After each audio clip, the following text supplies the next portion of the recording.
we could do with some forex adjustment program, because this loss sometimes can wipe out the gains that the farmer has. And it's for good, because the country has improved. And as you have always said, that the impact will be seen and felt in the course of your term. I want to assure you, we are also elected. We need to make sure that our impact is also felt like yours. And I also want to remind you, Your Excellency, that also in terms of our circuit, in terms of elections, we are more or less the same term.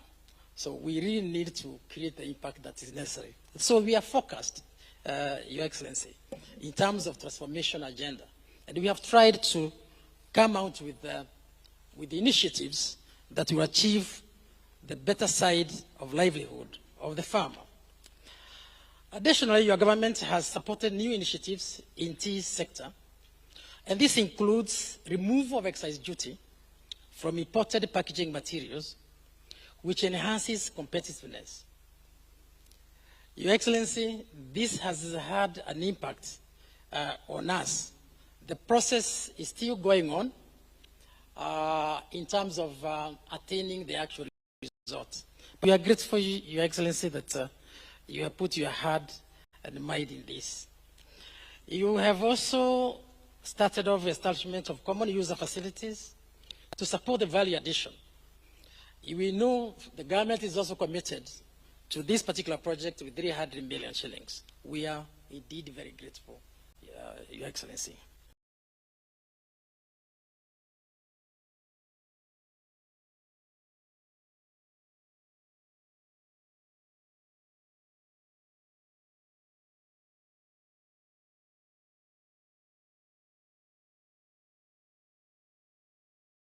We are indeed very, very grateful for this gesture. It will unlock a lot of value in our factories. We are grateful because of intergovernmental engagement through the Ministry of Agriculture, Ministry of Trade, and Foreign Affairs to open and secure international markets. Your Excellency, if there's anything that we can really thank you for, especially at this stage, is to allow your minister to lead us in international markets opening. Because, Your Excellency, you realize that KTDA for a long time survived with bulk selling. It worked well those years. We sold everything through the auction. Today, the statistics tell us supply is exceeding demand. What does that tell us? Is that we must have a change. We must transform ourselves and adapt to the new market. And therefore, marketing to us is a major area of focus. But we are happy you have led us to China. We have recently, last week, we are led by your CS to America, trying to open up these new markets. So, Your Excellency, we are very grateful on this line. The tea sector, Your Excellency, has challenges, like any other industry. We also face disruptions, sometimes outside our system. We have an ecosystem at the KTDA that works well, but sometimes we do get external interferences and disruption. Sometimes we have no control, but we try to strive and make enough money for the farmer. Your Excellency, compared to year 2023-2024, current performance has been hampered by exterior factors. Production has dropped by 12% compared with the last year. This is because of unfavorable weather conditions, where sales volumes increased by 8%, driven by high stocks of last year. And they were brought forward. The high volumes of tea available in the market caused a reduction in price from 389.60 Kenya shillings to 309.21, a difference of 80 shillings and 47 cents. That has hit us hard this year. Similarly, the changes in exchange rates, as I said earlier, has also affected us negatively. These factors are the main causes of the apparent drop in the earnings by tea farmers this year. Geopolitics, Your Excellency, and the currency devaluations in some of the markets that we sell our tea have also contributed to the decline in earnings. KTDA Holdings and its subsidiaries are continuously looking for new ways to earn revenue for tea farmers, and with your government support, which now we have, the government is required in such areas of intensifying the market development initiatives, which we are happy we have started well. This year, we might, by the end of next year, try to hold an international conference on tea so that we can attract the buyers to focus on us. With this initiative, we believe, together with the government, especially the Ministry of Tourism, we'll be able to achieve a lot. Your Excellency, we have many things that we could actually say. But we know, Your Excellency, you are so well briefed that I don't need to keep on repeating some issues that are already with you. Let me therefore end by saying thank you very much. Thank you for the support of your government, yourself, and your leadership. But I want to assure you, we shall remain focused in the next 2 years to the level that the impact of our leadership will be felt. Thank you.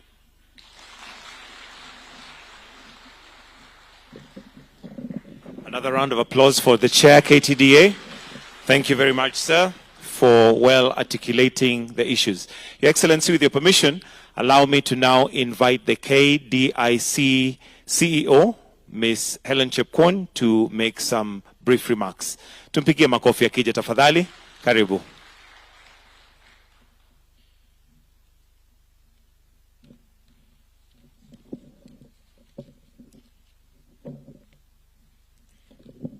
Your Excellency, the President of the Republic of Kenya, our CS Agriculture, PS Agriculture, it is a great honor and privilege to address you today on behalf of KDIC as an institution mandated to protect depositors and promote public confidence in Kenya's financial system. KDIC remains steadfast in its commitment to that. Our core mandate is providing deposit insurance to protect depositors against loss of their savings in the event of a bank failure. And it is in this reason that we are here today to pay protected deposits of KTDA, who are depositors of Imperial Bank and Chase Bank that are currently in liquidation with us. Our second mandate is receiving, liquidating, and winding up banks where we are appointed by the Central Bank of Kenya. And we also provide sound risk management frameworks to promote prudent banking practices and undertake early interventions to reduce the risk of bank failures. And it's in this activity that we've been putting much of our effort to prevent bank failures. And we've not had a bank failure for the last 9 years, and we hope that continues. And today, we are here to hand over a check to KTDA for Kenya shillings 2.6 billion, Your Excellency, funds that will go a long way in compensating farmers, the 591,000 farmers who lost their savings following the collapse of Imperial Bank and Chase Bank that are in liquidation. Currently in liquidation, Your Excellency, we have 19 banks that failed over the last 30 years that we are currently managing and paying depositors their monies.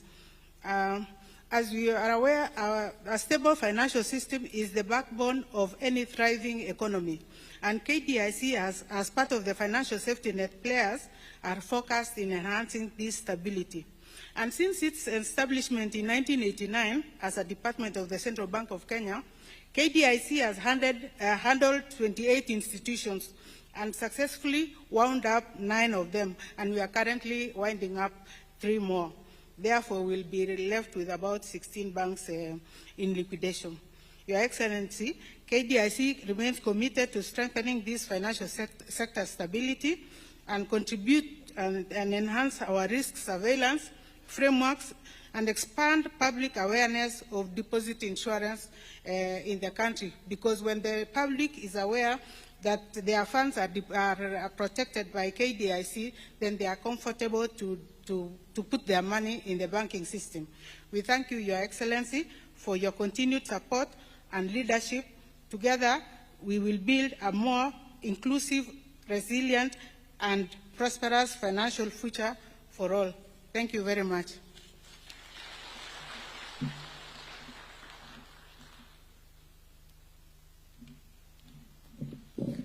Thank you very much, Madam CEO. Next, Your Excellency, would like to hear from farmers. The story would not be complete without farmers.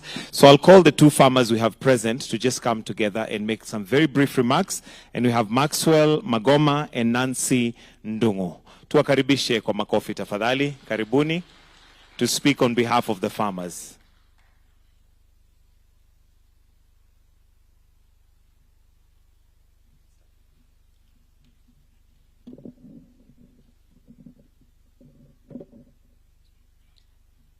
Good afternoon and all protocols observed. My name is Nancy Ndungu. I am a tea farmer from a factory called Doti Tea Factory from Murang'a County. And I stand here in front of you to, first of all, thank you, Your Excellency, for your support to the tea farmer. So far, we have come because you have been available to support us when your support is needed. We also want to thank you for facilitating the recovery of farmers' money that was deposited in corrupt banks. We are also very grateful for the fertilizer subsidy that you have continued to give every year. And we are really, really grateful, and on behalf of the farmers, I want to say thank you. Recently, the recent facility to finance factory equipment modernization program, which the factories are now uptaking so that we are able to modernize our factories and to facilitate efficiency. This will go a long way in improving production at the factory level. And also we will become more efficient in how we process our teas, and that will save money for the farmer.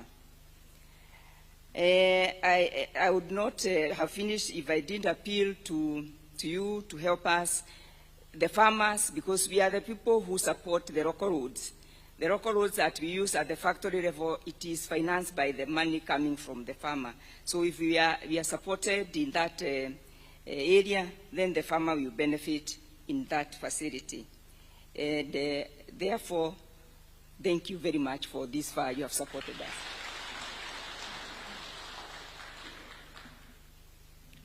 Your Excellency, Dr. William Samoei Ruto, Cabinet Secretary, all protocols observed. Hamjambo. Mine is very short. I am a farmer from the west of the Rift. One of our biggest problems in the west is hawking. Hawking is killing the tea industry. A lot of our farms have got a lot of tea. In the process, we expect a lot of return from it. Some of these hawkers pick tea from the road. The road collection compromises quality. Chances are they can always pick that even where the snakes are passed and the tea is poisoned. Thereafter, it goes to the European market, and it is traced back. It says the Kenyan tea is poisonous. So can we have a framework whereby we operate at the same level as the KTDA factories do operate in terms of maintaining quality? Some of these guys are also lying to farmers by giving them wrong prices, which they don't actually meet. Another problem we have in the west of the Rift is the clones. The type of clones we need now should be able to mitigate against the climate change. The bushes we have are about 60 years old. So if we can be able to be assisted by having new nurseries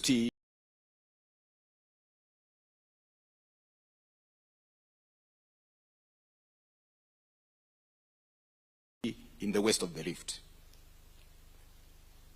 At times, it's important to think about marketing.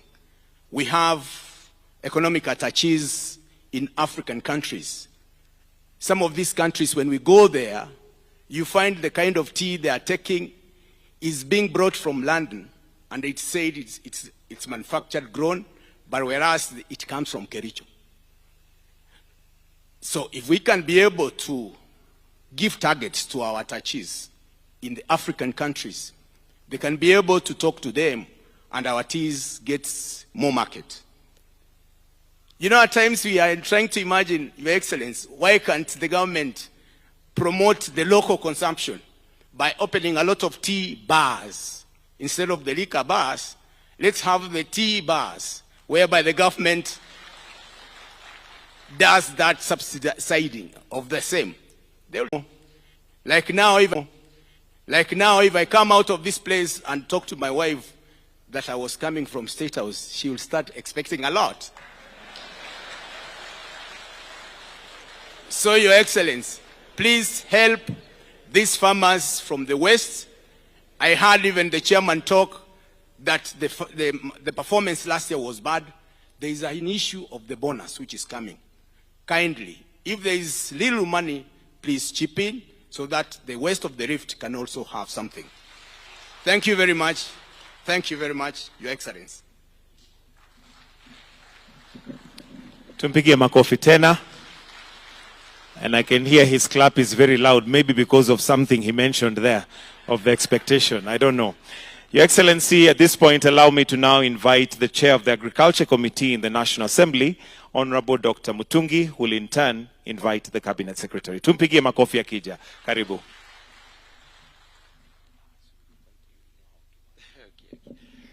Thank you very much, Your Excellency. Your Excellency, we arrived a little bit as you had already sat down. We were not misbehaving. We were engaged in something that you already know about. Thank you so much. Your Excellency, I know the Chair of Senate is also here. Please, maybe you could come and say something. But as he walks here, Your Excellency, I want to thank you and the government for the effort you are putting into tea. The effort of opening up new markets, and especially guaranteeing farmers' payment. Your Excellency, opening up new markets will enable Kenyans to sell their tea at better prices every day. There is the issue of the common user facility, which is also another guarantee even for more job creation. Your Excellency, we are here as a committee and looking at the legislation. We have already met the stakeholders. We are at the tail end of releasing that legislation back to you. The entity is working very well, and I believe the new legislation, or the new version of the legislation, will give them better effort, better standing to work better. With those very few remarks, let me allow my colleague to make a few comments.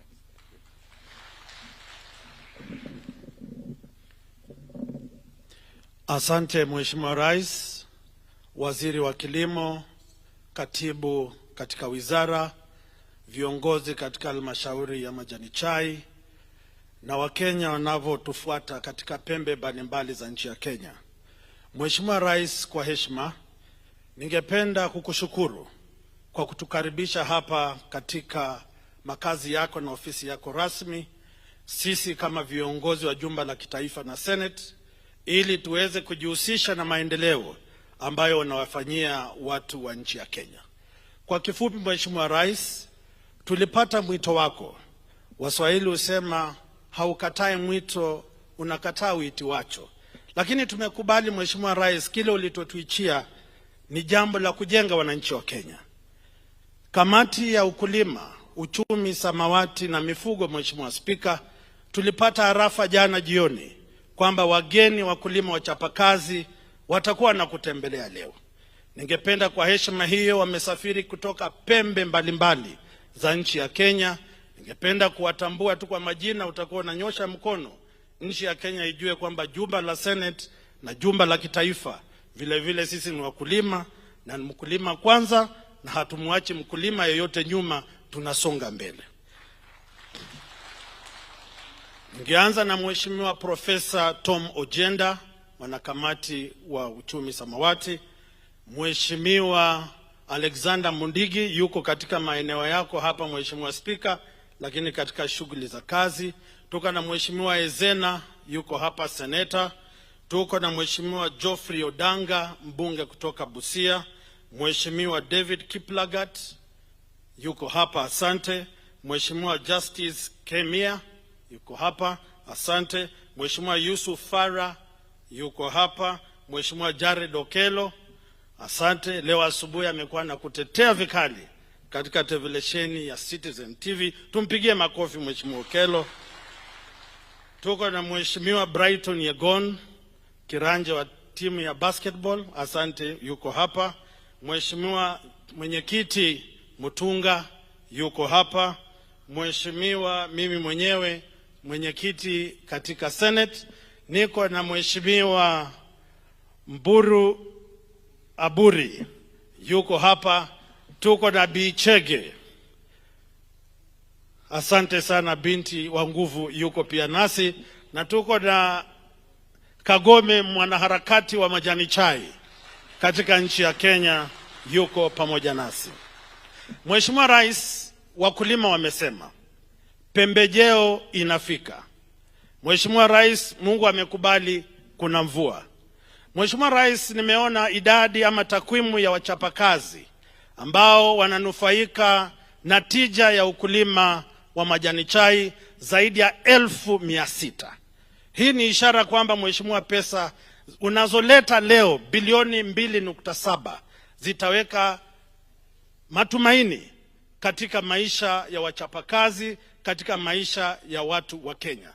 Sisi ni kukuhakikishia Mheshimiwa Rais, kama jumba la Senate na jumba la kitaifa, tutatunga sheria kutetea mkulima na kutetea mwanabiashara na kutetea serikali yako ili tufanye maendeleo. Vile vile majumba yetu tutatia msasa serikali ya kitaifa na serikali ya mashinani kuhakikisha kwamba uchumi ama ushuru wa Kenya wanavotoa kule mashinani watu waweze kuwajibika, ili wasikunyoshe vidole ama kukulaumu, kwa sababu Waswahili husema tenda wema nenda zako. Kwa heshima hiyo Mheshimiwa Spika, leo sio siku yangu, leo ni siku ya wakulima. Pesa zilikuwa zimezama, sasa zimeyuka, ziko juu. Wanaomba tu leo wabebe kitita chao na warudi nyumbani. Sisi tutawafuata na tuburudike nao. Chai mkulima kwanza, hatumwache mkulima nyuma. Asante sana na Mungu awalinde. Karibu mwenyekiti, utamatisha. Na Mheshimiwa Rais, Mungu akubariki sana na uendelee kufanyia watu wa Bungoma kazi. Nimezungumza na mwenyekiti hapo wa KTDA. Kule Bungoma ni chemichemi ya kahawa. Naomba unapozuru wengine usitupite na sisi. Asante. Mheshimiwa Rais, Mheshimiwa Chairman wa Senate huenda akawa amesahau wengine. Mheshimiwa Yusuf, Mheshimiwa Justice Kemei, na upande huu mwingine nafikiri ametaja hao wengine wote. Mheshimiwa Rais, ningetaka sasa kumkaribisha CS wa kilimo Mheshimiwa Senator Mutahi Kagwe.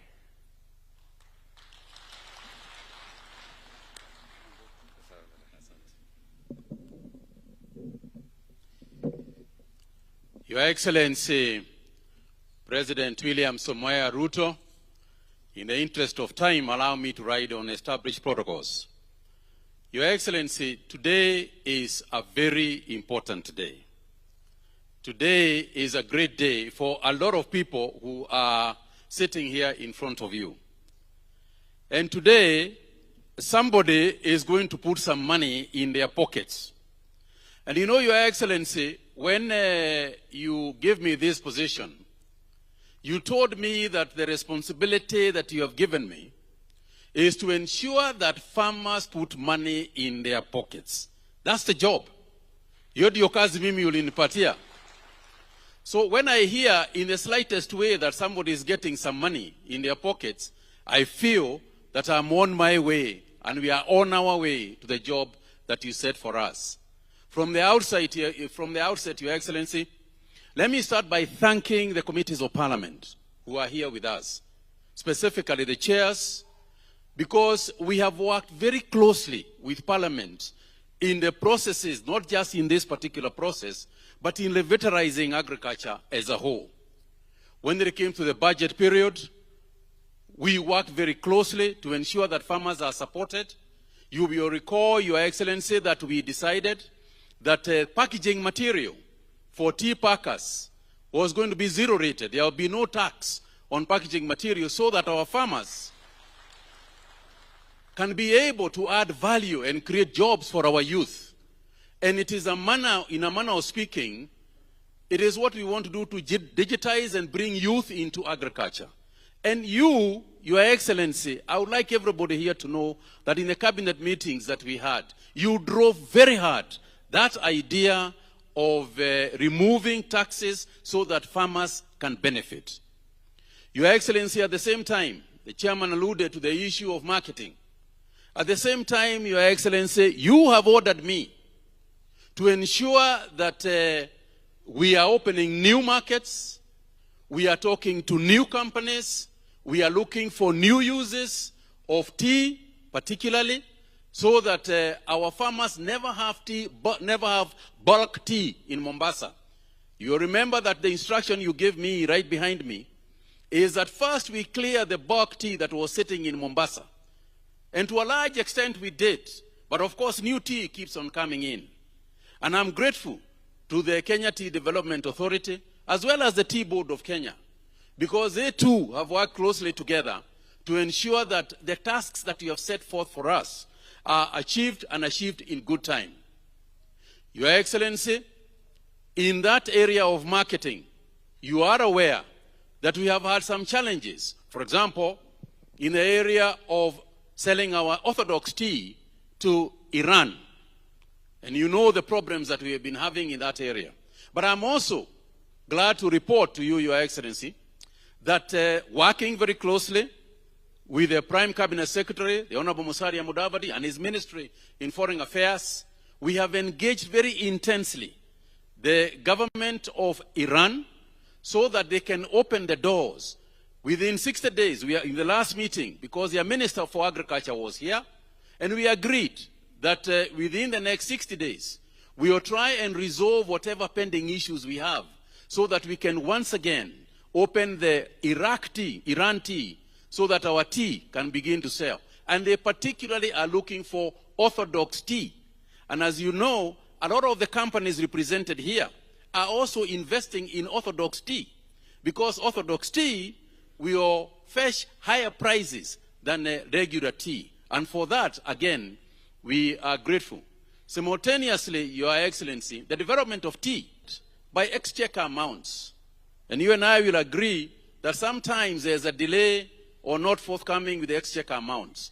Consequently, through Parliament, we want to finish the regulations regarding the issue of funding of tea research and other activities in tea through the new act which is going to come, so that a bit of the money that we are going to get can fetch from ourselves via small levies, so that we can have our own money to develop these new crops and new varieties that our farmers need, so that they can also increase productivity per unit and productivity per tree, so that we can increase the quality of tea.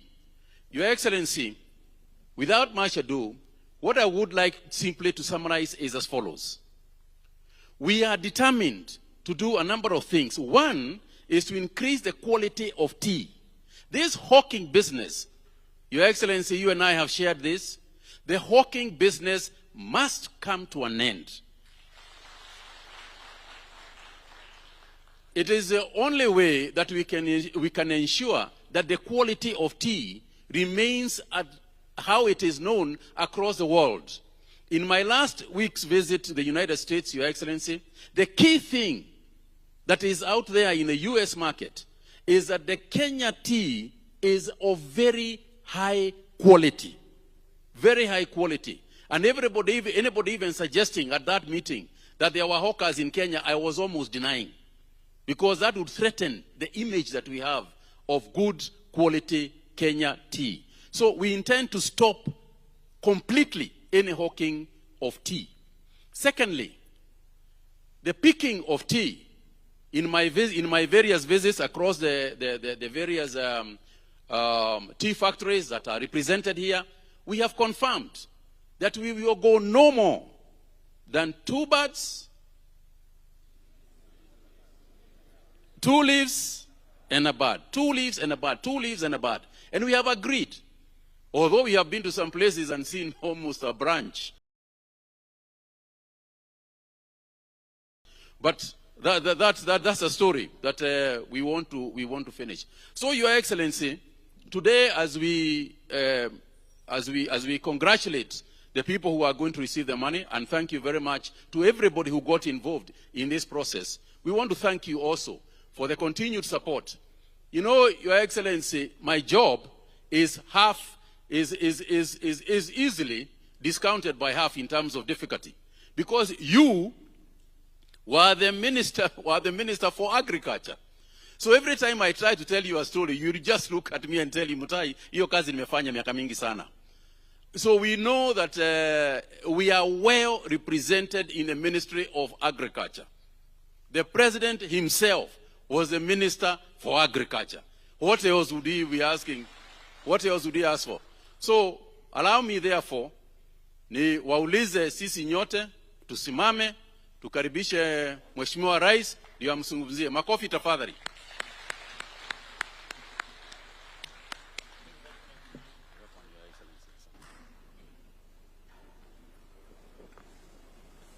Asanteni sana, tafadhali tuketi. Mheshimiwa Waziri, Bwana PS, wenye viti wa kamati za bunge na wabunge, mwenyekiti wa KTDA na board, pamoja na mwenyekiti pia nimemuona hapa wa T-board, pamoja na board yake. Ndugu wakulima wenzangu, hamjambo. Hamjambo tena. Bas, mimi nataka nichukue nafasi hii kwanza niwakaribishe. Karibuni sana katika mkutano huu. Mkiwa ni viongozi wa kampuni za KTDA kutoka sehemu mbalimbali, na mkiwa pia wakulima. Karibuni sana. Nimepata nafasi mzuri wakati tulipanga na wizara kuhusu mambo yanayohusu mambo yenu ya KTDA, and especially on the subject of what happened to Chase Bank and Imperial Bank. And I'm very happy that today we are having this meeting so that we can share positive outcomes on what we always have wanted to do. Mimi nataka pia nichukue nafasi hii niwapongeze kama wakulima. Sehemu kubwa ya uchumi ya Kenya inachangiwa na kilimo. Pesa nyingi ambazo tunapata kutoka nje ya Kenya, foreign exchange, inatoka kutokana na mazao ya wakulima. na sehemu kiasi kikubwa inatoka kwa kilimo ya chai. Mimi nasema pongezi na nasema asante sana. Nimewasikiza kwa makini wale wote mliosema kwa niaba ya wakulima. Nimesikia mama ameongeza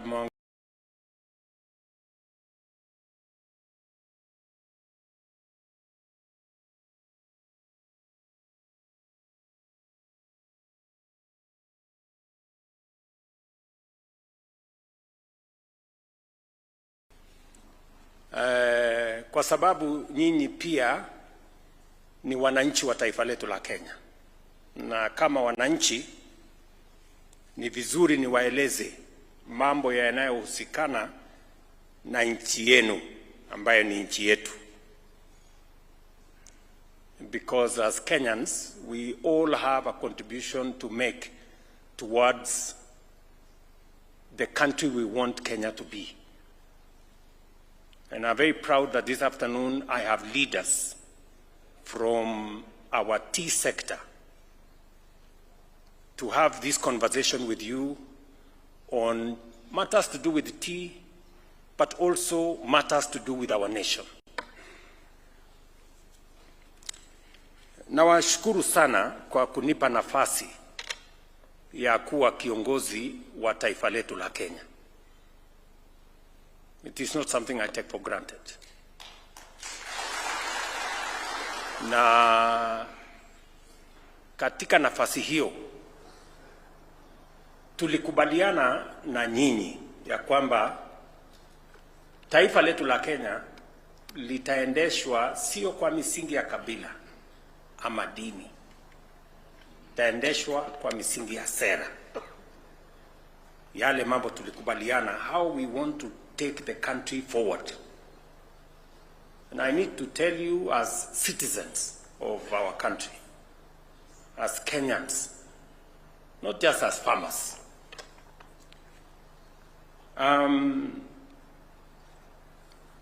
farming, as you all know, contributes close to 50% to our GDP. And therefore it is very important to us as a country, to us as government, that farming is given the attention that it deserves. When we went into the last election, we had come from a difficult moment of COVID and difficult situation, geopolitics, Ukraine and all the other things that were happening. And we all know that we were in a very difficult place. Especially, our economy was in a very difficult place. In fact, it was expected that there will be 6 countries in Africa that will default in their foreign financial obligations. And one of them was Kenya. And therefore, when I got the opportunity to be a leader in this country, there was no way I was going to agree that our country would default. And it was so serious that hawa wabunge wenzangu hawa walikuwa na mkutano mahali hapo Masai Lodge, na rafiki yangu mmoja akawaeleza, ngojeni tu miezi 3 hivi 4 huyu mjamaa atatoroka, kwa sababu kitaumana, kwa sababu uchumi itasambaratika. But by God's grace, we made decisions that were necessary for us as a country. We reduced our budget. My first engagement with Parliament was to reduce our budget by 300 billion. We stopped the subsidies on unga. We stopped the subsidies on fuel. We cut down on our expenditure, because otherwise Kenya was going to default. In fact, we had the biggest ticket of $2 billion debt. And therefore, we had to take command and stabilize the economy of our country. Many people did not appreciate those difficult choices that we had to make. I can tell you today, as a result of the decisions we made, our inflation was at 9.6%. Our exchange rate was at 160 to the dollar, 165.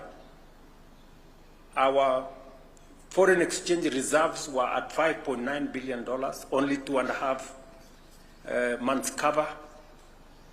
But today, I can stand before you as citizens of this nation we all love and tell you we have stabilized the economy of Kenya.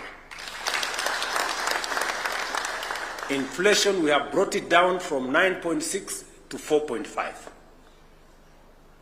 Exchange rate, we brought it from 165 to 129 to the dollar. Our foreign exchange reserves are now up from 5.7 to $11.8 billion, the highest in the history of Kenya. And because you follow current affairs, IMF 2 months ago released a report that said Kenya has now overtaken Ethiopia, has overtaken Angola. We are now the 6th largest economy in Africa. Because it was necessary, because without a firm foundation, economic foundation, it is not possible for us to build this nation. Number 2,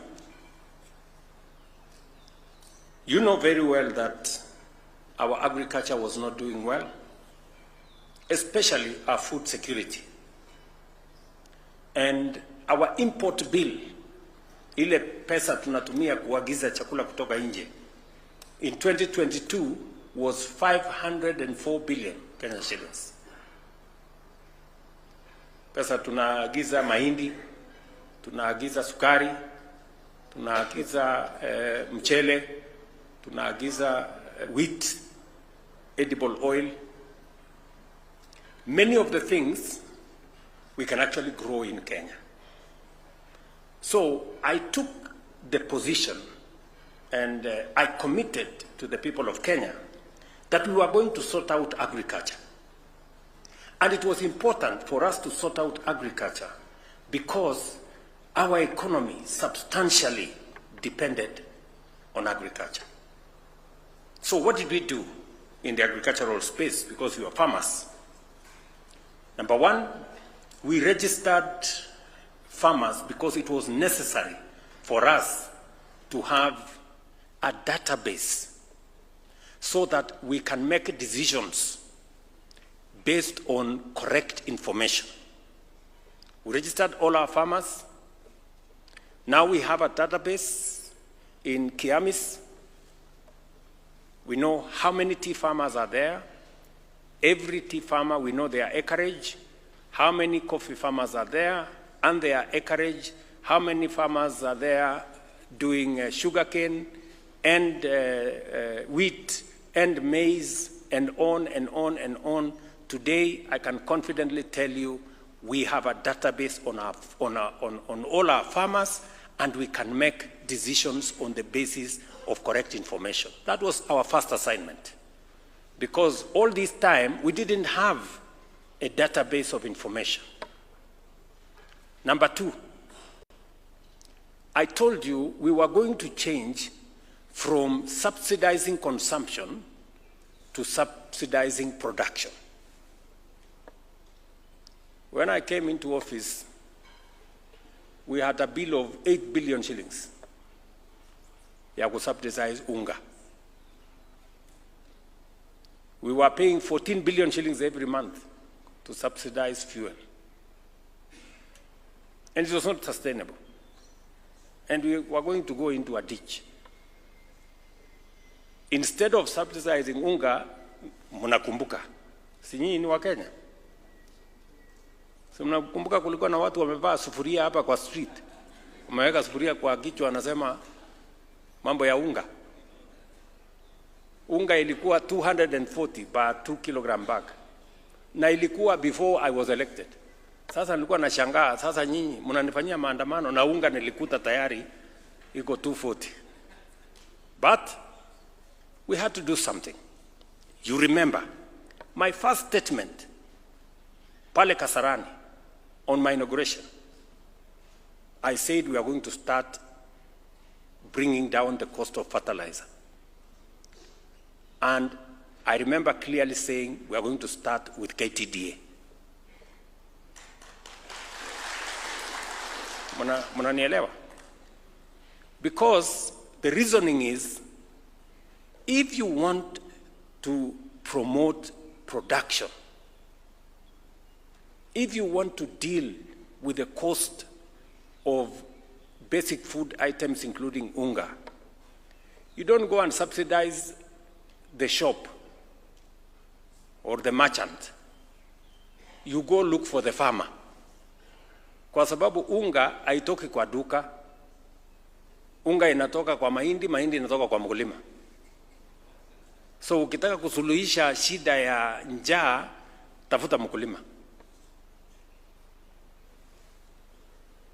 Mnanielewa? So that is the direction we went.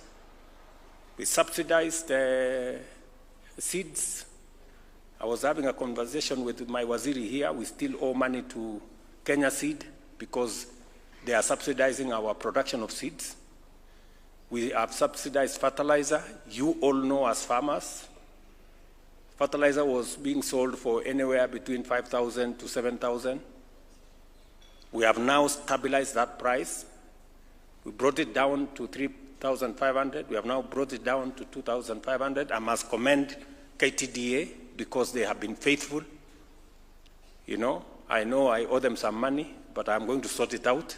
Chairman hapo Kirundi amesema kuna pesa kidogo kidogo, tutafanya mahesabu. Bora tumesauta out wakulima kwanza waendelee na kilimo, mimi na nyinyi tutafanya hesabu.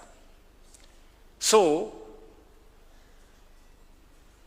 number 3, the third thing we had to do kwa hii sekta ya kilimo ni kufukuza wakora. Cartel, brokers, walikuwa wamejazana everywhere. Kwa kahawa, tulikuwa na cartel ajabu. Mtu mmoja ako na leseni, yeye ni farmer, ako na leseni ya brokerage, ako na leseni ya mila, na yeye ndiye ananunua kahawa hapa Nairobi Coffee Exchange. Mtu mmoja. So anaangaisha wale watu wengine hapa katikati. When it is convenient, he is a farmer.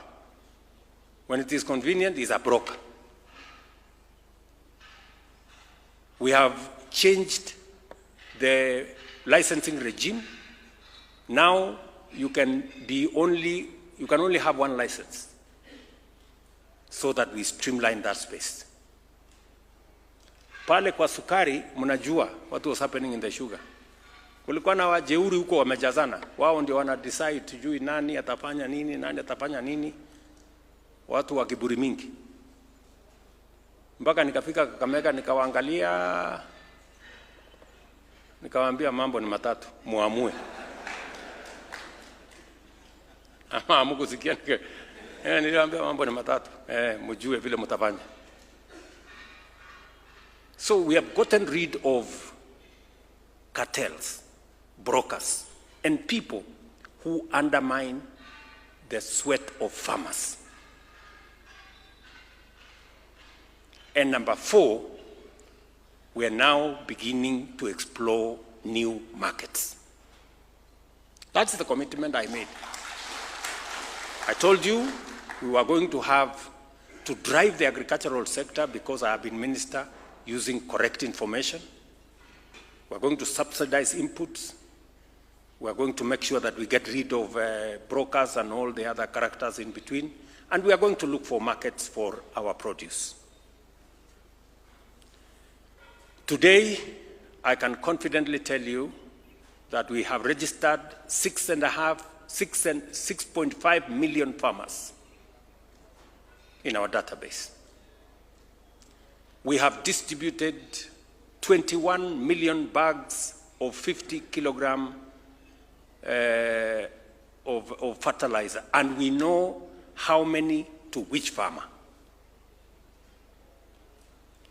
Our productivity, sugarcane, in 2022, we produced 495,000 metric tons. In last year, that has gone up to 815 tons of sugar. Coffee was selling at 60 shillings. I know some of you may be coffee farmers as well. Today, coffee in Kenya is selling between 100 shillings and 140.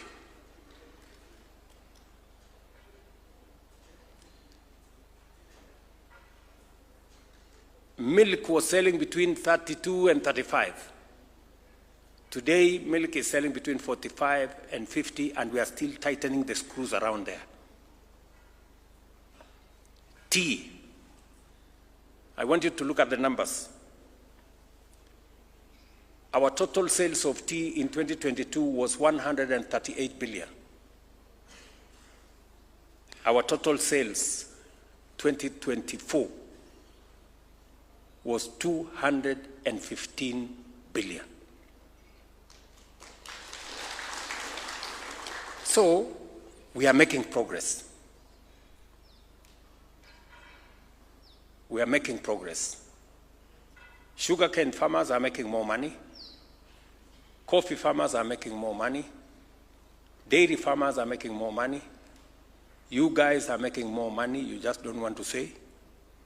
And we are going to make sure that going into the future, among the things we want to do so that we can expand this sector better is to make sure that we do more processing, more value addition, and create more markets. And also to make sure that our whole chain of production is much more efficient. And that is the reason why we have carried out specific interventions in the tea sector. But before I go there, I just wanted to give you an idea of what we are doing in the general space around agriculture. You heard me, I've already given instructions to Waziri here, because dairy is important to us. Already, we have doubled our exports of dairy products from about 4 billion shillings to about 9.8 billion shillings last year.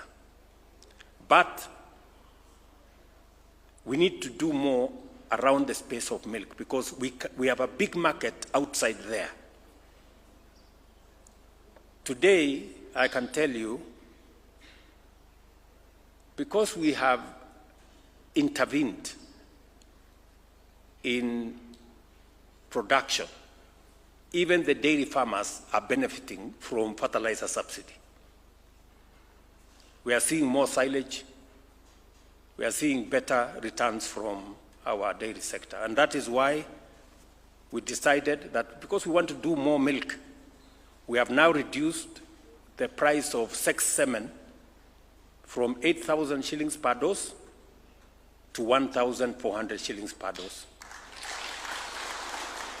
And Waziri is beginning to see at the mechanics of how we are going to do that. I have also to tell you something about health. Because you're Kenyans and we live in this same country. The Constitution says health is a constitutional right of every citizen. It is not a privilege for those who can afford. And that is why we committed that we were going to change the delivery of health in Kenya. For a very long time, health was left to the designs of everybody. So what did we do? And for your information, universal health was in the NAC manifesto. Ngilu aling'ang'ana nayo ikashindikana. Tukakuwa nayo kwa Grand Coalition manifesto. Anyang' Nyong'o akang'ang'ana nayo ikashindikana. Part of the big four yetu ya Jubilee, universal health was one of them. Tukapatia waziri mmoja anaitwa Sicily Kariuki akang'ang'ana nayo. Tukafanya pilot Kisumu, Machakos, Isiolo na Nyeri. Mpaka ikatangazwa rasmi kwamba imefeli. Mnanielewa? Kwa hii uchaguzi ambaye ilipita, universal health ilikuwa manifesto ya Azimio na ilikuwa kwa manifesto ya Kenya Kwanza. It has been in our manifestos for the last 30 years almost. But I say this time round we must deliver on this thing. Na mimi nataka niwashukuru hao wabunge. Tulipeleka sheria bunge because we had to change the law. Ile tulikuwa tunajaribu, we were trying to do, cut and paste. But this time round we decided to do the law. Tukatengeneza sheria ine to replace the NHIF Act. We have a final one that is going on in Parliament now. And we have changed completely the delivery of health in Kenya. Today, I can confidently tell you that from 7 million people who are registered in NHIF, we have close to 27 million people today registered in SHA. Mnanielewa? We have changed the financing structure. Ile ya NHIF ilikuwa na ubaguzi. It is only when you have a job, when you have a pay slip, that you can be registered or when you can afford. But we have said under SHA, every Kenyan must be registered because health is a right, constitutional right of every Kenyan. And we have gone a step further. We have appropriated 21 billion shillings to make sure that every citizen who goes to hospital, kwa health center, kwa dispensary, kwa level 4, pale kwa sub-county, watatibiwa, watapatiwa dawa, hata kama ni sindano kudungwa, na aende nyumbani bila ya kuitishwa pesa yoyote. Mnanisikia? That is the position as I talk to you today. Na tumekubaliana na counties kwa sababu bado kuna counties hospitali zinacharge wananchi. It is criminal for anybody to charge citizens for a service already paid for by the government of Kenya. So, and I want KTDA, because you have members who are farmers. We need you to work with us so that we can help you support your farmers. Tumeelewana? Ile contribution structure ya zamani ya NHIF ilikuwa mama mboga na wale watu wa chini huko shilingi 500. Mimi na hawa wabunge 1,700. Sasa wewe hata kama hesabu ni ngumu, ule mtu mama mboga mapato yake ya mwezi ni shilingi 5,000. Analipa 500. Kwa hesabu wana chairman, what percentage is that? 500 kwa 5,000? 10%. Si ndio? Mimi na hawa wadosi hawa tunalipa 1,700. Mimi napata mshahara 1,000,000, hawa napata 800 hapo. Percentage yetu ni 0.01%. Iko fairness hapo, iko fairness hapo. Ati mtu wa chini analipa 10%. Sisi wadosi tunalipa 0.0%. Ndio nikasema hii ubaguzi jameni tuachane naye. Let us have equity. Let us have fairness. Kwa hii SHA sasa tumesema kila mtu alipe 2.75%. Mama mboga atoke 10%.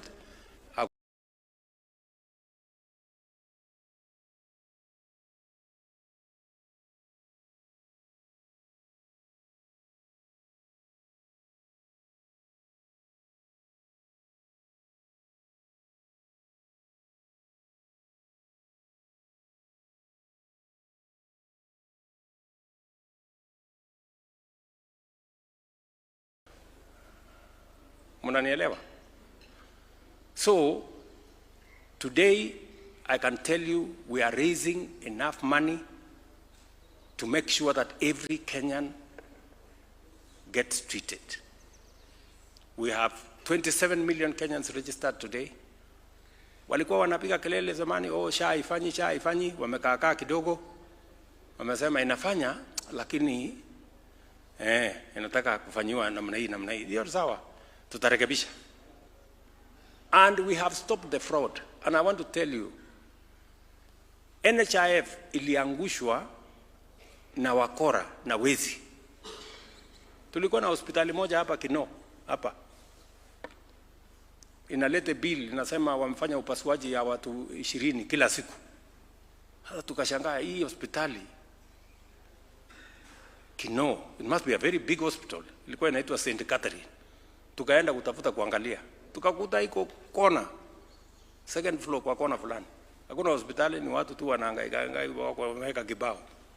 Kazi yao ni kuiba, kuandika tu claims. Nini.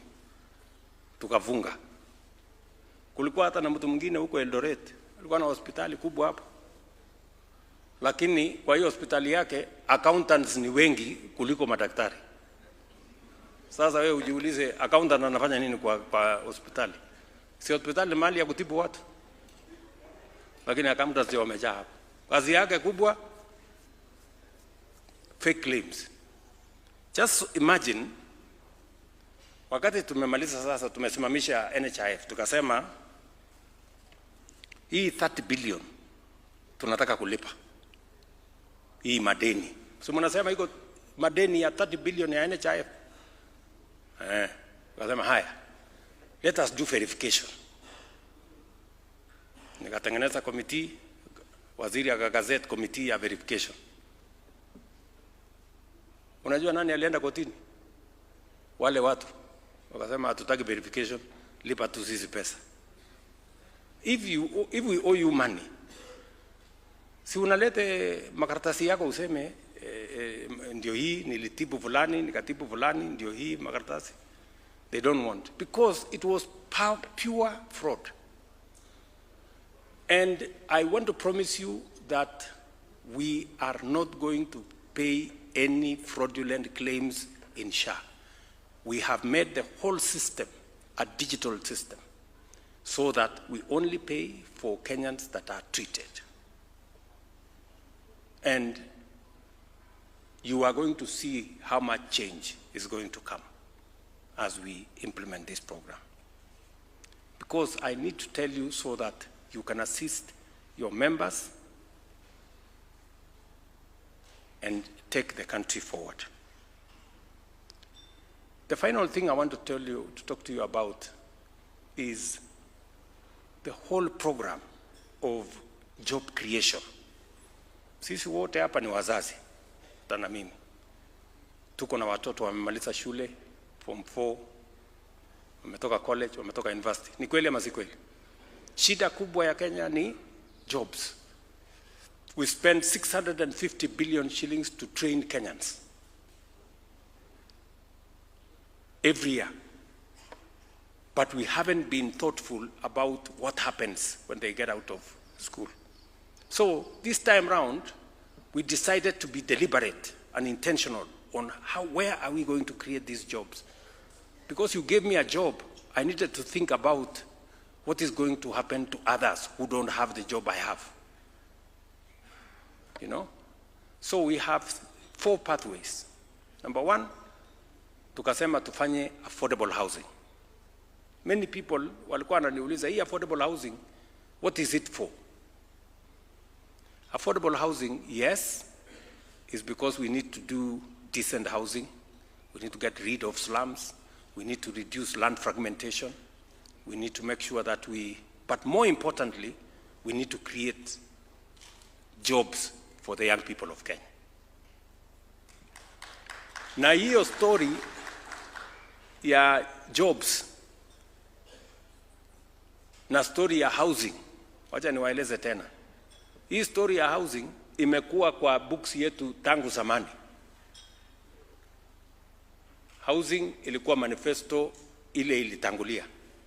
Ilikuwa kwa manifesto ya ndio Raila alikuwa waziri wa ujenzi na barabara, akafanya ile slum upgrading, nyumba nafikiri 500 hapo Kibera. That's where he started. Lakini baada ya hiyo ikakwama. Ikakuwa kwa manifesto ya coalition government ile tulikuwa naye. Ikakuwa kwa manifesto yetu ya Jubilee.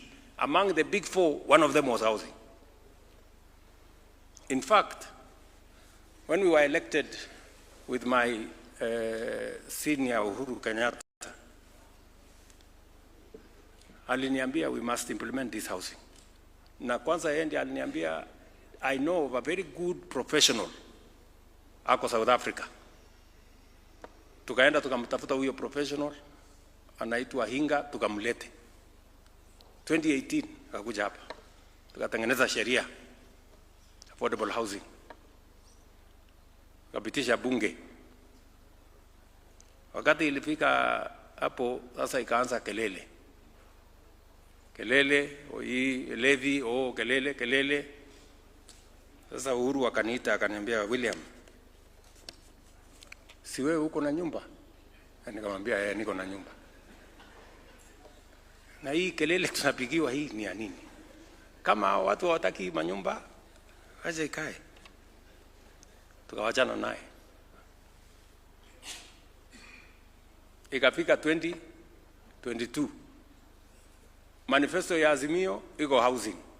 Manifesto ya Kenya Kwanza iko housing. Kwanza hii 1.5 hii mumeniita naye Zakayo ilikuwa kwa manifesto ya Azimio. Hii 1.5 hii.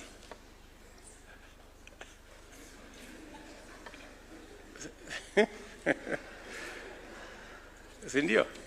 Yes, ilikuwa kwa manifesto ya Azimio. But because it is the right thing, sisi wote we know it is the right thing, lakini nani atafanya hii kitu? You know? So ndio huyo mimi nimefika hapa, nimesukuma, nimepita bunge, kelele imeanza. Zakayo, sijui nani, sijui nini. Mimi this time nikasema nitakaa ngumu. Wacha nikuwe Zakayo if it must. But we must implement this thing. Why? Because, my friends, wacha tuambiane ukweli, and I need to tell you this because I am the leader of this country now.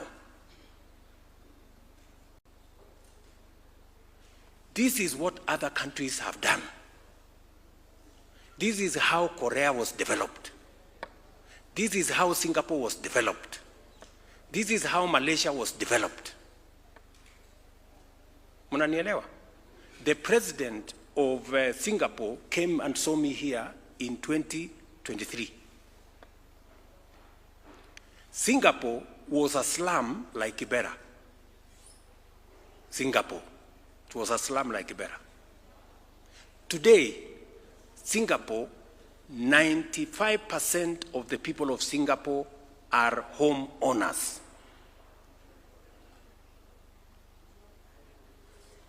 They are in the first world. Today, Singapore is in the first world. 95% of their people are home owners. In Kenya, 7 million people are living in slums. We are in the third world. Mnaona ile saa zingine hasara tunapojiweka sisi wenyewe. Listen. Go and check the facts. In 1963, South Korea had exactly the same GDP as Kenya. South Korea was a congested place like Vihiga or Kisii. Today, South Korea is in the first world. Their GDP is 40 times the GDP of Kenya. Sisi tumekwama hapa kwa sababu sisi kama viongozi tunangojea tu kupigiwa makofi all the time. Mimi nikasema wacha makofi ngoje, let us implement this thing. Mnanielewa ndugu zangu wa Kenya? I must tell you this because you are the citizens of this nation and you have a stake in this nation. Today, 320,000 young people are working in our program of housing. We have 170,000 houses being built. We have 700,000 houses in the pipeline. We have 400 markets which we are building across Kenya. We have 170,000 hostels we are building for our young people in colleges, TVETs, Kenya medical training centers, and universities. I saw some people arguing on what I said in Ethiopia. The contracts we have signed under the affordable housing program of markets, of hostels, and of affordable housing is 600 billion Kenya shillings. Those are the contracts we have signed, and they are under construction. It is more than $4 billion. And this is not money we have borrowed from anybody. This is money yetu ya nyumbani, the money we have from here at home. Because we just sacrificed 1.5% of our earnings. Sasa mimi nataka niwaulize wa Kenya. Ukienda leo Mandera, the largest housing estate is affordable housing. Wajir, Mombasa, Kitui, Nairobi, Bungoma, Kisumu, any town, the largest housing estate is affordable housing. And it is just 2 years. Tell me what's going to happen in 10 years. Tell me what's going to happen in 20 years. You will not recognize this country in 20 years because of this affordable housing. Munanielewa? Good people, that is how a nation is transformed. A nation is transformed by a vision. And when leaders lead from the front. Tunaelewana? By December this year, 600,000 Kenyans will be working in affordable housing. By next year, mid-next year, we will have 1 million people working in affordable housing. And you will see it for yourself. You know, how we are going to change this country. And Kenya is not the only one. Sisi ni kuchelewa tumechelewa. Korea wametuacha na miaka. Tukikaakaa tu hapa na kuongea na kupiga mdomo na ukabila na chuki na nini na vitu ya bure. Number 2, we are pushing the agenda on digital jobs. If you go to Ruiru hapa, mutaona. If you go to whatever place, you will see. Number 3, we are pushing the agenda on export of labor, or what we are calling labor mobility, create more opportunities for Kenyans to work globally. So these are among the things we are doing to change our country. And I want to encourage you as citizens of Kenya. I have the privilege to be the leader of this country today. And I must tell you as it is, so that we can make the right decisions. We are free to make the wrong decisions. There is no problem. But I don't want you to make the wrong decision when I can tell you what the right decision is. Hii nchi mnaona hii tutaibadilisha in our lifetime. Tukiwa hapa hii nchi itabadilika. China changed their country in 30 years. It was among the poorest countries in the world. Today, China is the second largest economy in the world.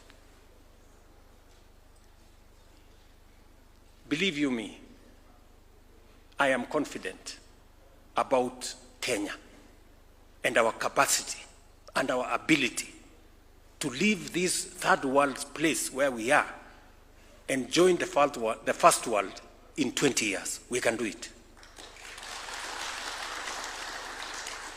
Na mimi nitasukuma. Mutanipigia kelele, lakini nitasukuma hii kitu mpaka. Because, listen good people, hii pesa yenu, silikuwa imekwama pale kwa bank. Na Kiingereza mingi, huyu anasema, huyu anasema, huyu anasema, ule mwingine, huyo mwingine. You know?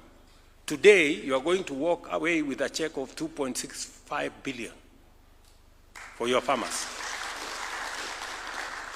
Si namna hiyo? What has happened in this sector of yours? In 2022, our average price per kilo was about 51 shillings. Today, by last year, the average price is 64 shillings per green leaf in tea. Our total exports of tea, as I told you, was 138. Last year, tumefika 215. My push, and I have told the tea board, I have told the minister here, our push is that we must get our tea from where we are today. We must push it to 270, 280 billion by 2027. And there are certain things we have to do. You know very well the numbers, Kirundi there knows. Made tea, we had 500 and almost 35 kilos in 2022. By last year, we were at 598 million kilos. We need to push two things: value addition. It is the reason why Parliament passed the law to remove taxes on packaging material. As a result, we already have 5 companies that are setting up in Kenya to begin the process of value addition and processing. Already we have licensed 5 new companies into Kenya. Our plan is to make sure that as we make progress into the future, we are selling, as chairman here said, more processed tea. More processed tea, more orthodox tea. That is the future. That is how we are going to raise 270 billion by 2027. We have a plan. The minister here is very well briefed on what he needs to do. We are opening up new markets. China has just lifted all tariffs that were on Kenyan tea, coffee, and agricultural products. we had a big delegation from China here. I called the people from KTDA and all the other people so that we agree how are we going to approach the Chinese market. How are we going to bring more people from China to come and work with us to process our tea so that we keep the jobs here, we keep value here, and export our tea to China. China is a market of 1 billion people, 1.4. So we can create a big market out of it. The minister knows what to do. I have done my bit. I have opened the market. I'm willing to do more. We signed in Japan the same thing. I know that we all know that there is more value going forward in orthodox tea.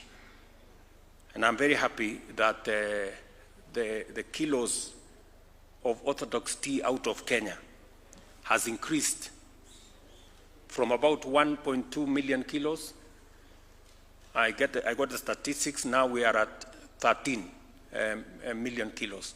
We should accelerate. You as managers of tea in different factories, let us now begin to focus more on orthodox tea.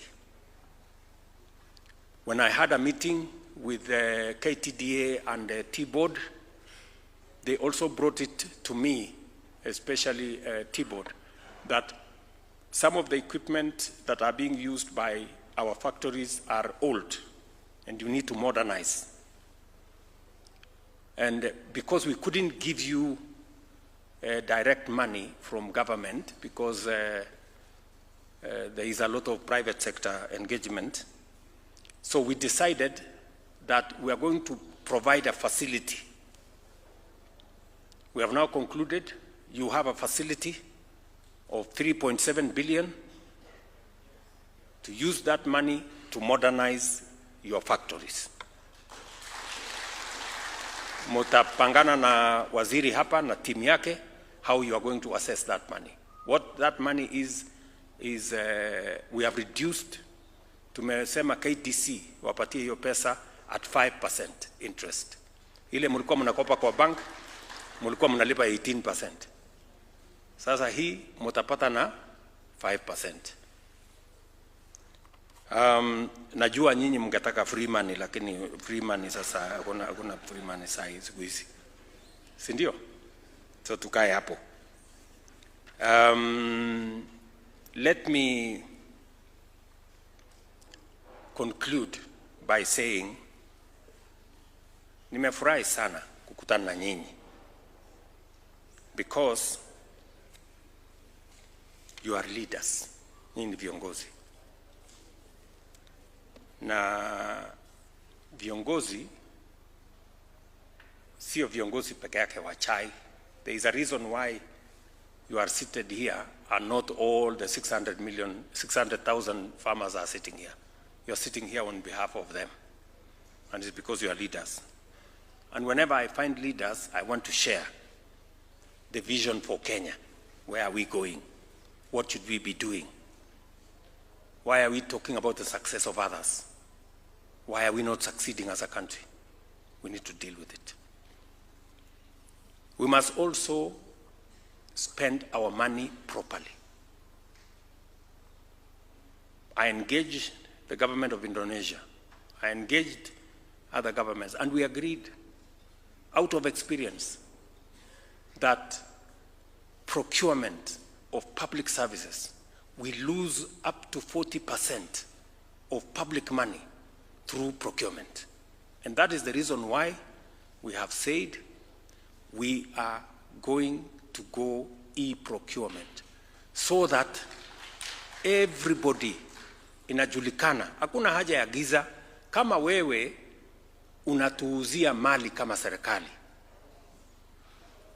shida iko wapi kama wananchi wamejua umetuuzia kwa shilingi ngapi? Why does it have to be in the dark? All we are saying is if you sell something to government, let it be made public. Fulani alituuzia kitu fulani kwa shilingi fulani. Kwa sababu kitu ya shilingi 10 serikali inanunua na shilingi 15 ama shilingi 20. Why? Sijui kama tunaelewana. So we have said tuweke kila kitu kwa mtandao hapo. Wewe fulani wa fulani ulituuzia simiti gunia moja shilingi 2,000. Simiti kawaida kwa duka ni shilingi 700. Haya. Maswali sasa tuanze kuulizana kutoka hapo. Ndio mnaona hii kelele yote mpaka wengine wameenda kotini kublock because they want to continue hapa kwa giza. Hii giza lazima tuondoe. Let the public know how much is government procuring public services for Kenyans. Ama mnataka tuendelee kwa giza? Yeah, that's what we are saying. This is how to stop corruption at the beginning. Tusingoje mtu aibe, twende tusumbuane na yeye, tutafute DCI, sijui tutafute nani, anti-corruption, nini. Why don't we stop this thing? Kabla pesa haijaibiwa, si tunyamkwamisha hapo. Tuanzie hapo. So that's what we are saying. So, for the avoidance of doubt, let me say, we are not going back on e-procurement because we want transparency. And we want to make sure the people of Kenya get value for the taxes they pay. They get to pay for the correct amount for services or products that they purchase. That is how we are going to eliminate corruption. That is how we are going to deal with pilferage. And that is how we are going to save public money. And I have said clearly, any public official who does not want to participate in e-procurement, hakuna mtu amelazimishwa kufanyia kazi serikali, aende afanye kazi mahali iko giza. There is no problem. Lakini hapa hakuna nafasi ya kufanya mahali iko giza. We don't want. Kuliko kusumbuana na watu, kupelekana kotini, kusumbuana. Let us stop corruption at the beginning. I encourage KTDA to do the same. I encourage KTDA to do the same. Fanyeni procurement mahali iko wazi. Wacha watu wajue ni pesa ngapi. So, marafiki zangu watu wa KTDA. Chairman Kirundi amesema niko na deni yenu, nakubali. Niko na deni. Waziri, nitapangana na wewe at least bilioni 2 tulipe kabla ya Disemba huyu mtu. Unajua sasa anakuja mahali kwa watu wengi hivi, anakuja kunitangaza huyu mtu wako. Sungeniambia kando. Lakini sawa tu. Sasa kwa sababu nataka transparency, hiyo ni mzuri. Sasa hata wale wengine wakubali tupeleke mambo kwa e-procurement. Ndio, kila kitu iwekwe mahali iko wazi. So, we are going to have a conversation. I know that KTDA is doing a good job. You have tried your best to keep to the prices we agreed on.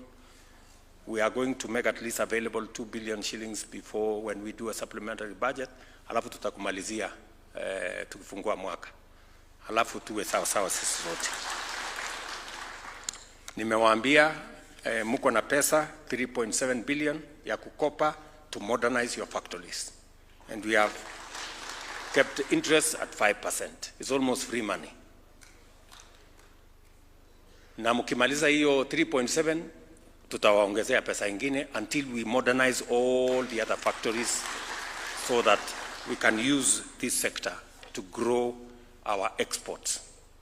But I also want Waziri and his team and T-Board and everybody, including KTDA, we begin to have a strategy on how to add value to our tea. I have taken the firm position that we cannot continue to sell our tea as Lipton tea. It has to have a Kenyan brand. Hata watu wa Lipton niliwaambia, hata mkiandika Lipton andika hapo made in Kenya. Yes, because it is what it is. Na wamekubali kusema okay, wacha tufanye namna hiyo, lakini tutapangana vizuri. So we must brand our tea, do more value addition. Mutatueleza as practitioners kama kuna sehemu mnataka to adjust sheria kidogo. Wabunge ni hawa. We have 2 committees, very committed people, I must speak for them. They are actually like trade unions for farmers. Wanafanya kazi ya wakulima pale ni kama wanalipwa. Lakini mimi naona kama wanalipwa. Mshahara yani ile ya bunge sisema. So, nataka niseme asante sana kwa hiyo maneno yote. Na wacha nimalizie kwa kusema, unajua kuna watu za zingine wanashangaa mbona mimi nasukuma sana hii mabadiliko ya Kenya. I have a reason. Kwanza tumechelewa. Tumechelewa tukihangaika hapa na vitu mambo madogo madogo. We don't have time. Unajua kuna watu wengine wananiambia hii umefanya ya elimu ni ngumu, sijui hiyo ingine ya affordable housing ni ngumu, sijui nini ile ni ngumu, ya SHA ni ngumu. Ungengojea ingine ufanye huko second term, sijui nini. Iko time ya kungojea. We are already, Korea ilituacha zamani. Singapore left us a long time ago. They have an economy, took the time ya kungojea the next year. We don't have time. Let us do what we can do now. Kama itabaki ingine itafanywa kesho. Number 2. Unajua mimi nimepata nafasi. And a very unique one. Number 1, wale walinitangulia wengine walikuwa wazee, mimi si mzee. I'm a young person. Mimi niko na experience ya kutosha. Nimekuwa mjumbe miaka 15. Nimekuwa naibu wa rais miaka 10. Kuna experience nyingine mimi nangojea. Mimi nimesoma. Na nimesoma vizuri. I am probably the most learned president has ever elected. Kenya has ever elected. Sindio? So mimi nangojea nani? I have no excuse. That is why I must do all these things. Munisamee kama nimewakosea, lakini wacha ninyoroshe hii nchi yetu inyoroke vizuri. This is what and I am very committed to it. Kubadilisha hii nchi. We must change this country. We are tumechelewa na kuzunguka na maneno madogo madogo. Let us for once focus on changing the country. Na mimi niko na bahati hata zaidi. Unajua sasa mimi leo ni kiongozi wa Kenya Kwanza, which is the ruling coalition. Na mimi tena ni former deputy party leader ya opposition. Mimi nilikuwa deputy party leader ya ODM. Sasa nobody else has the network kuunganisha pande hii na pande hiyo na kusukuma pamoja.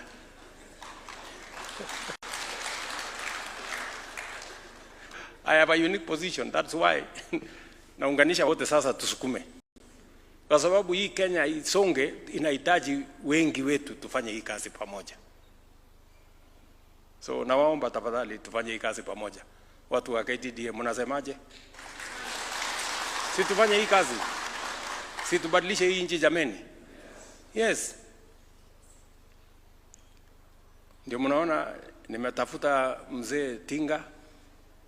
Nimetafuta former president, nimewambia tuketi chini pamoja.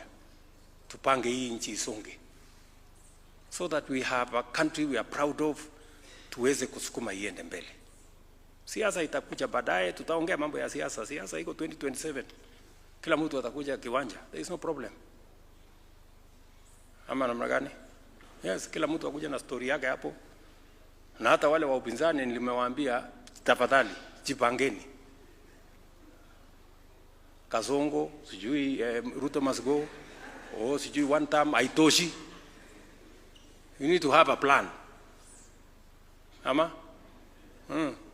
Lakini mkikaa hamuna agenda, hamuna mpango, hamuna sera, hata akili inaonekana hamuna. Sasa Kwa sababu kama wangekuwa na akili si wangekuwa wamepanga kitu.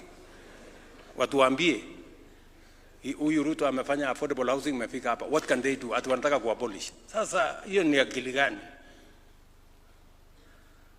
Anyway, sitaki kukorofishana na watu. Tumekuja mambo ya pesa. So watu wa KTDA, I am very happy that today we are releasing a check to you. My request to KTDA is that this money must get to the farmers. Wacha nirudie tena, Bwana Chairman. Wewe ni rafiki yangu, tunajuana siku mingi. Hii pesa ifike kwa wakulima. Kwa sababu msinifanyishe kazi mingi kwenda kutafuta alafu ipotelee hapa katikati. Wacha ifike kwa wakulima. Na mimi naiko na imani mtafikisha kwa wakulima. Mimi nawatakia heri, nawatakia baraka. I am looking forward to another opportunity when we can have a conversation about tea and when we can have a conversation about our nation. Asanteni sana and God bless you.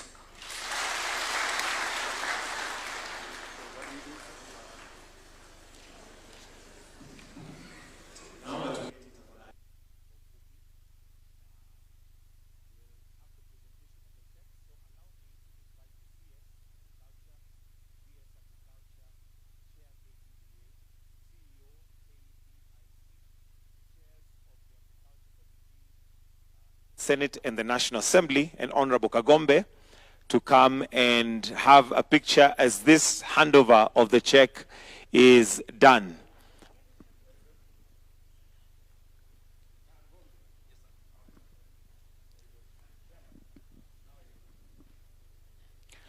So we'll have the check presented to